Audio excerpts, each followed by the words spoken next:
terms of sailing vessel easy. You might think this is the Baltic Sea and we're out for a weekend sail, but we aren't. In fact, we are on day 6 of our Atlantic crossing, some 700 miles away from the Canaries.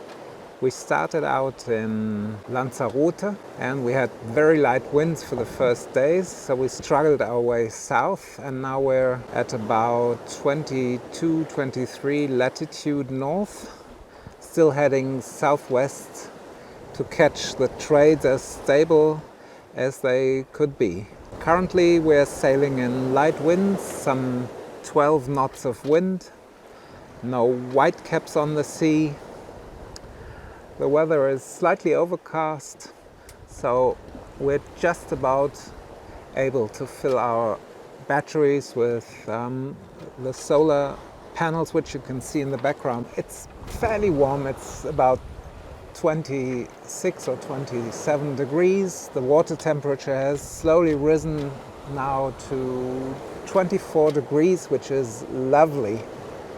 Even the morning shower with seawater is not as refreshing anymore as it used to be back in the Canaries. The reason why I only started recording on day 6 is fairly simple. Those of you who know me might guess I was pretty seasick for the first days, and then it took another couple of days until some kind of routine set in. We're heading south to at least 19 degrees of northern latitude and then head more directly towards Guadeloupe. Easiest setup for downwind sailing under moderate conditions. So we're running the full main on one side, and on the other side, as they call it, wing on wing, the Genoa. The spinnaker pole is secured with 3 lines, the topping lift holding it up, which is an additional line holding it aft, and the downhaul holding it slightly to the front and down. And then the other 2 lines are the unused Genoa sheet, which is hanging down, and the Genoa sheet, which is holding the Genoa in position. The mainsail is held by a preventer going diagonally down right to the front cleat at the front of the boat, and then firmly secured to a big winch in the cockpit. The backstay is now used to fix the mast in some rolly conditions. The backstay goes down here and is then led to the smaller winch in the cockpit. And the Genoa sheet is on the big winch in the cockpit. So that's quite a bit of lines and stuff, and we are quite happy with that. Our most important crew member for long-term sailing on solar power is the wind vane steering. Those who know the channel have seen this guy in earlier videos. The basic principle is quite easy. There is a wind vane which is attached to a lot of stainless steel, and the wind vane is putting some rotary action on a pedal which is behind the boat. You can just see it there. I'll give you a better angle of view to see it.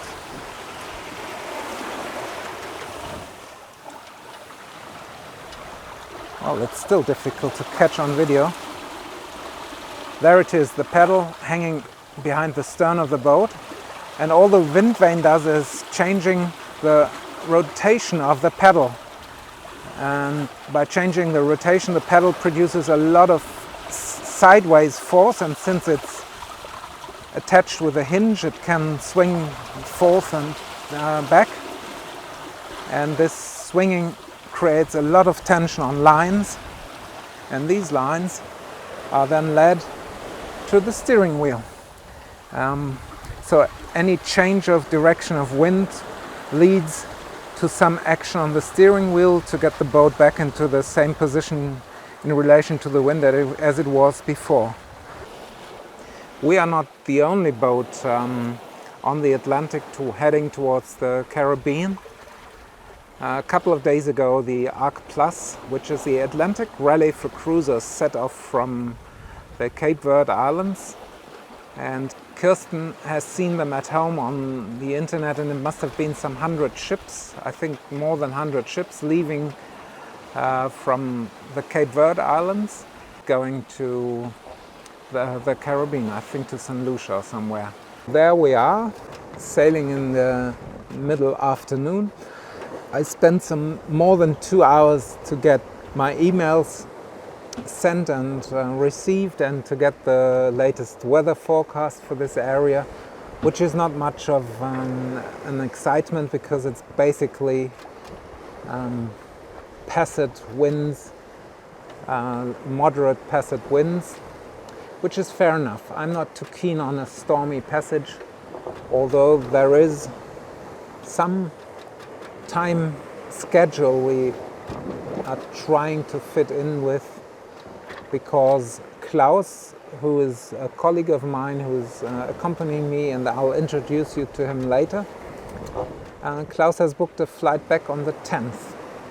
There is an option to postpone the date, but still I doubt that we'll make it on the 10th. That's a very close rota. But we'll see. See you later. This was the afternoon of day 6. Have a good time. Bye.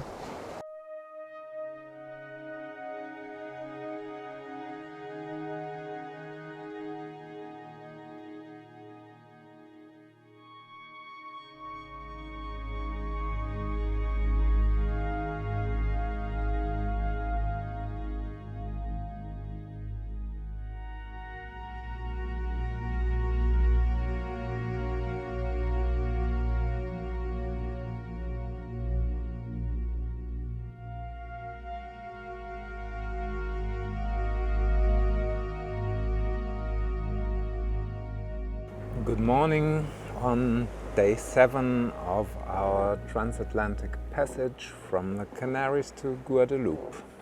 We finally managed to pick up the trade winds, but they're fairly weak.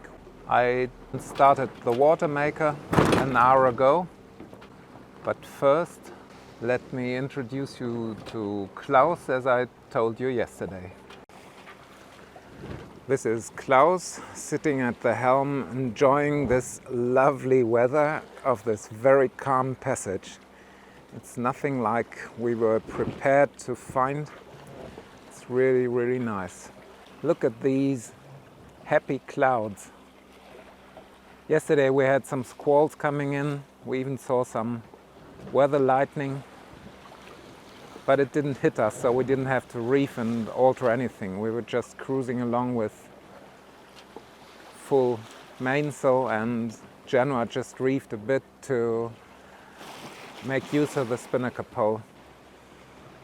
And this is pretty much what you can expect to see all day. It's blue water, blue skies, scattered clouds, nothing else. Amazing. The only animals we've seen in the last days are the occasional bird and some flying fish, which I didn't succeed to capture on camera yet. But there's so much more time left for me, so I might finally show you a flying fish. And this is the water maker business. The water maker is currently drawing out all our generated electrical power from the solar cells, plus drawing a fair amount of current from the batteries. It has got a very power-hungry high-pressure pump. And this is the panel of the water maker, the control panel. You see the feed pump and the high-pressure pump switches both switched on, leading to a pressure of some 50 bars, thus producing roughly 60 to 70 liters of fresh water per hour. Currently the water is running into the water tank, And if I switch it over to the test outlet, you see the water pouring out of the little tap which I installed in addition to the normal water tap in the sink. We've got 2 tanks of 190 liters each, plus a lot of additional water sitting on the floor, some 200 liters or so, just in case. This is day 7. We're sailing into the evening sun. That's one thing you certainly get for free on this trip. It's regular sunsets in the evening.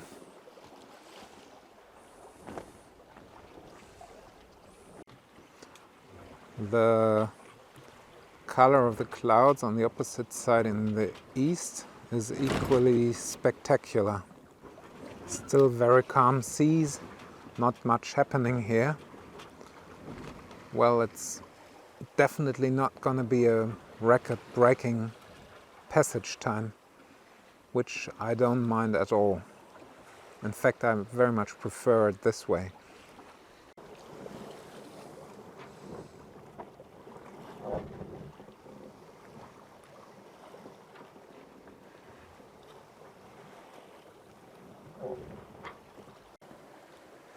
Hi guys, this is day 10 of our crossing.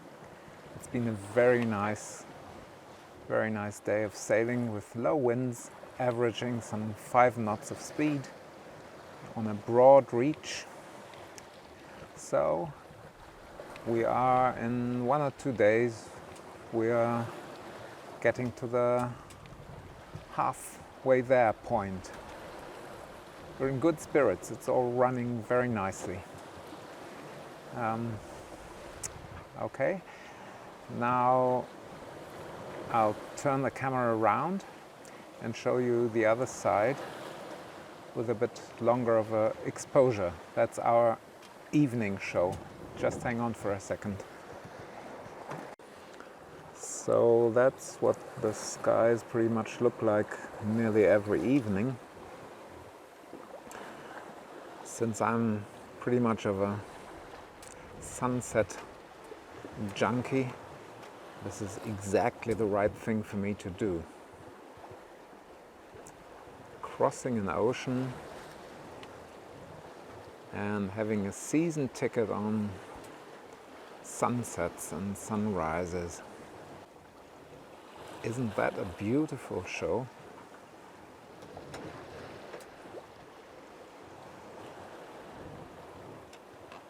Now let me show you what it looks like from the inside.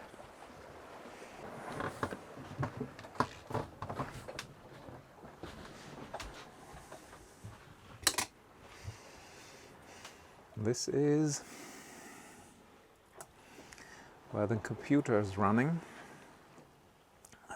to catch the latest weather report, which we receive with a modem and a shortwave radio. We use the, for radio amateurs, free service of windlink.org to receive weather reports and weather charts and even emails. So there you are. Now we'll prepare some food. Have a nice evening. See you soon. Bye.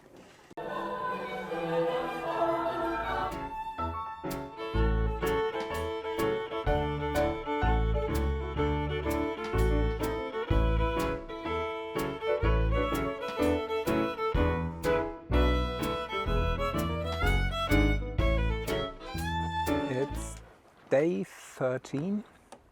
And believe it or not, we are not on the Baltic Sea. This is the middle of the Atlantic Ocean. And we're pretty much becalmed today. We had 2 days of good sailing with a maximum of 171 nautical miles within 24 hours. In German we call it Atmal. I don't know whether the word Atmal exists in English, but that's the distance per 24 hours.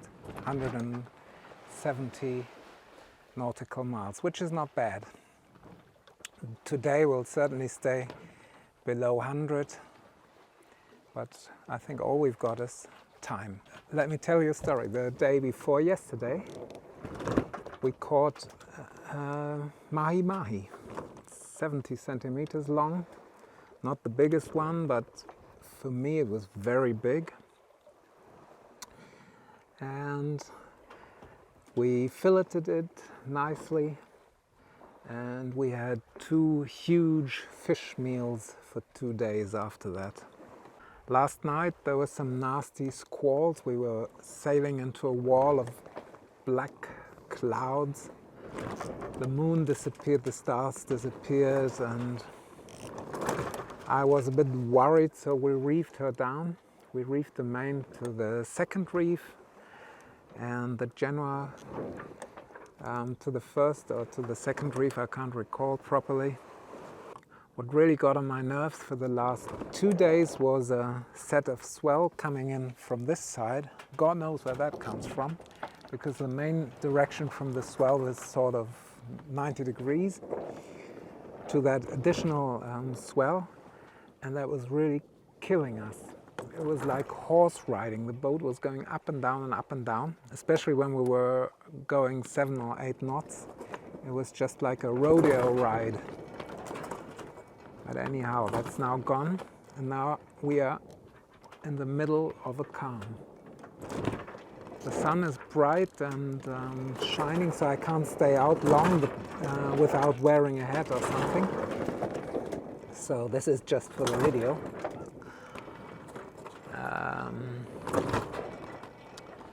Yeah, we switched on the water maker, made use of the electrical energy provided by the solar cell, and produced some 100 liters of water.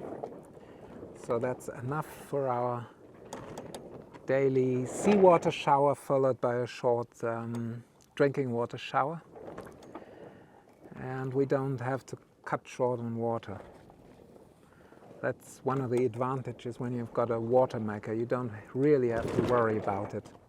The only trouble with our water maker is if you're going faster than 5 or 6 knots, it somehow sucks in some air, and the pump has the occasional cavitation problem, so you have to switch it off, slowly reduce the pressure, let the air bubbles out, and then slowly increase the pressure again.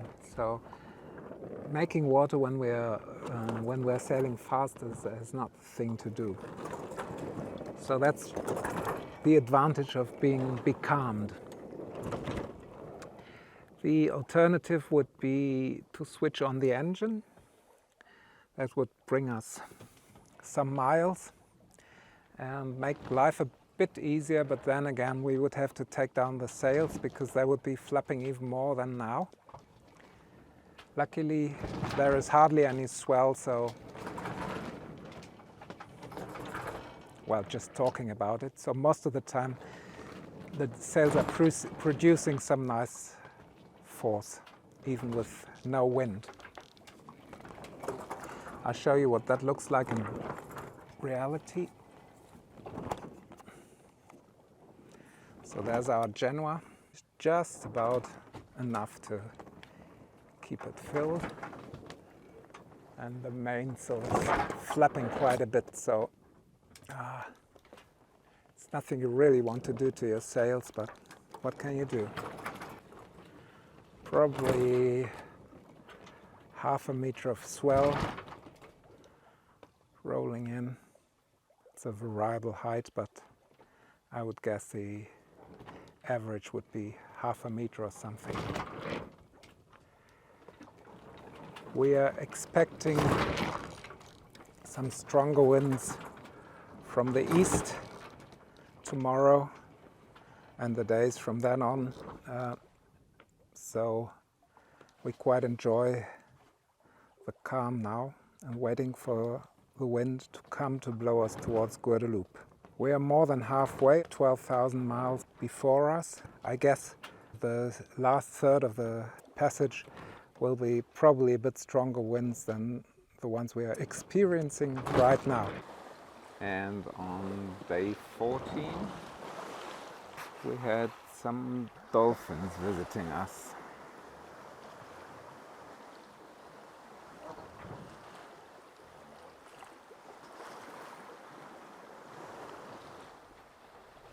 This is day 15. We are now in the area of stable passage winds with around 15 to 18 knots. We've changed the sails to twin foresails, which was especially helpful at night with a couple of squalls. So we were on the safe side with these sails. We're not doing the fastest sail at the moment, between 5.5 and 6.5 knots, but it's a safe version with the twin head sails. We just had a visitor, a small whale of some 6 or 7 meters length, who was swimming curiously close to our hull, taking a deep breath once, but then disappeared again. So I doubt whether I'll get him on video.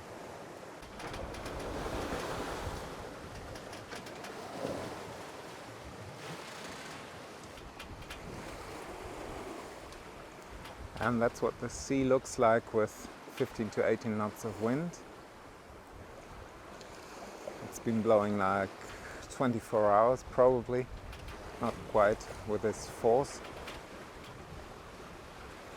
Hardly any white caps. Nice and easy sailing. It'll be another 7 days until we reach Guadeloupe.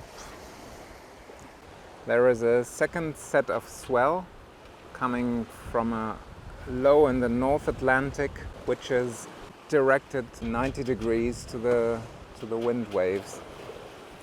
The height of this second set of swell, which you hardly notice when you're on board, is probably some 2 meters or so. So it's very gently going up and down and up and down.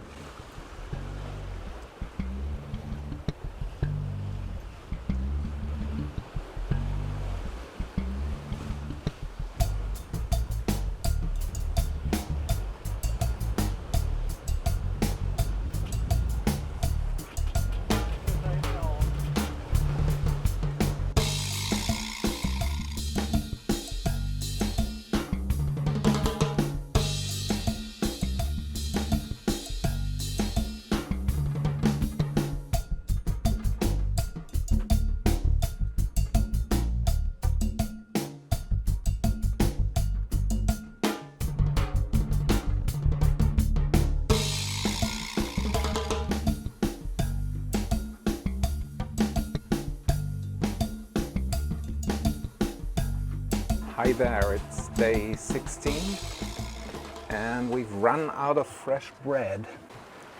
From the outside it looks like this.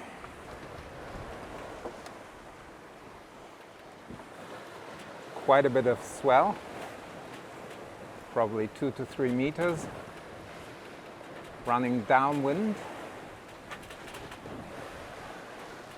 around 18 knots true wind.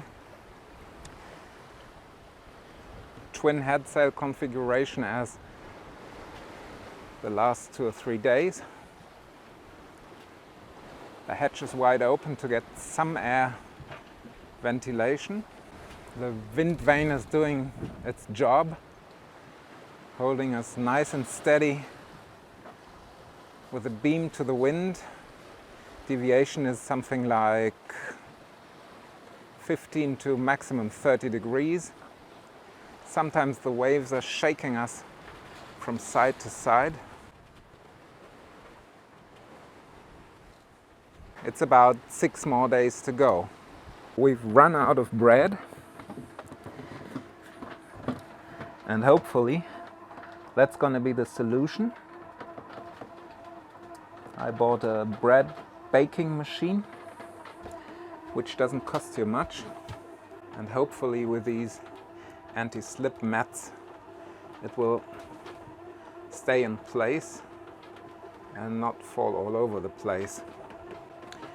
This is what the cabin looks like. It's pretty much of a mess.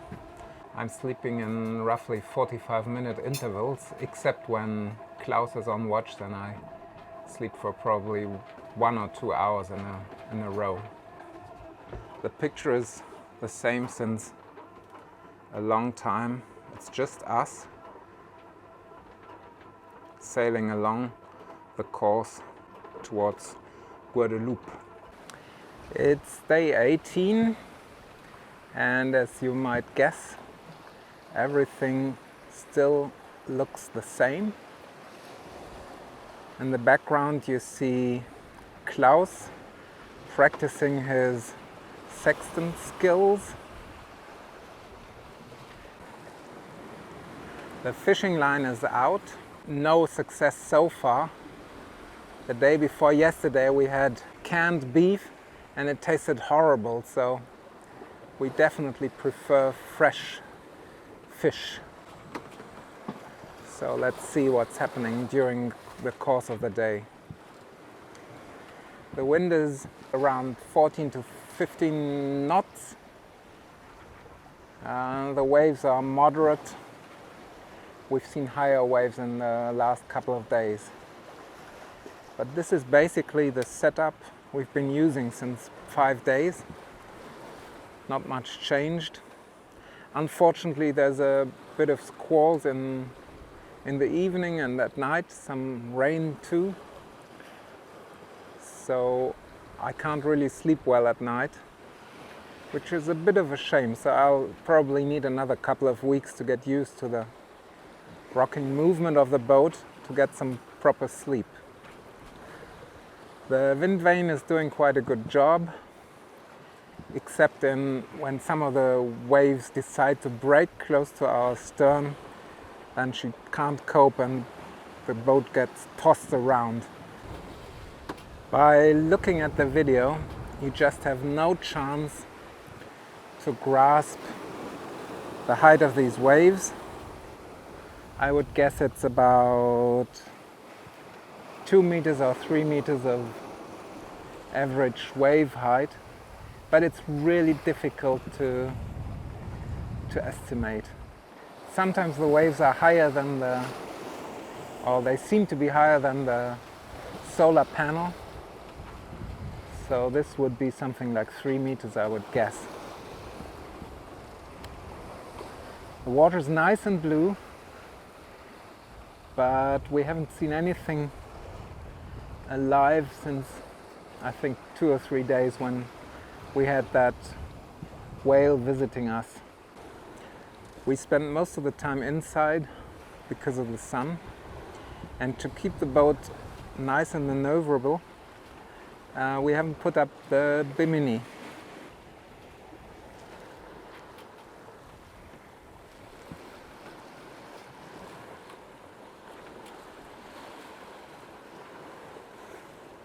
The closer we came to the Caribbean islands, the more frequently we experienced squalls.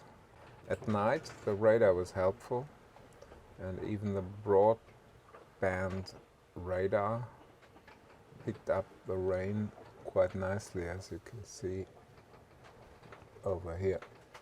We had a night shift scheme of 3 plus 3 plus 3 plus 3 hours.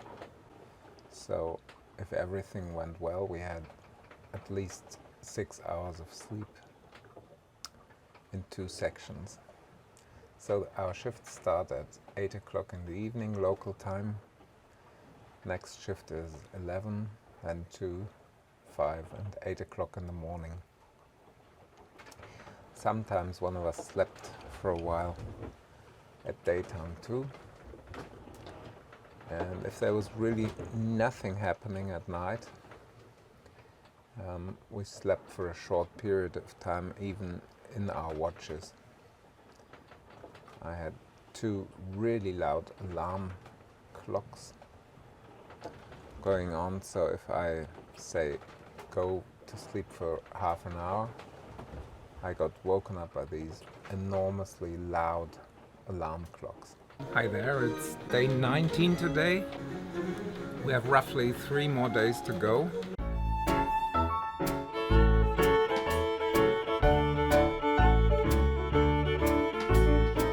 Today it's day 20, it's 2 more days and 2 more nights to go. And today let me show you one of the daily routine procedures, which is taking a position and putting the position into the chart. So there's nothing mysterious about that. This then goes into the logbook. I use a program that's called RMS Express, which links the computer to a special data modem, and this data modem is linked to an amateur radio. Once the position is entered, the message is posted in the outbox of that program. Next thing is to get a grip file with the weather data. So this is roughly the area I want to have the grip file of. And I just post the request, which then goes into the outbox as well. And also on a daily routine, I download a forecast weather chart.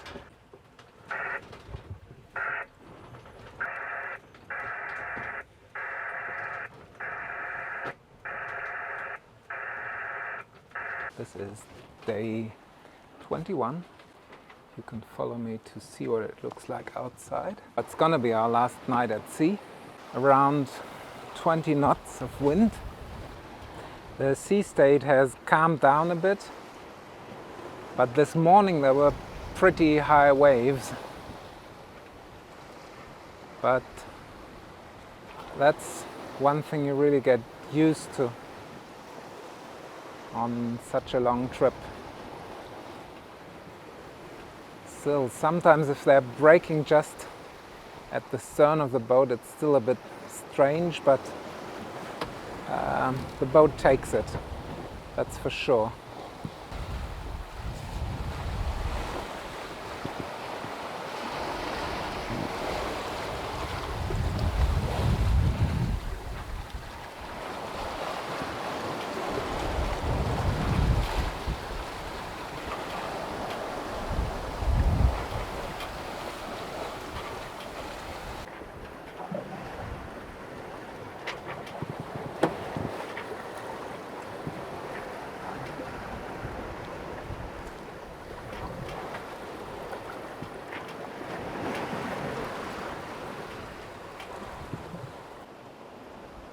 Just checking the course, I noticed that we're just slightly off course, probably 5 to 10 degrees.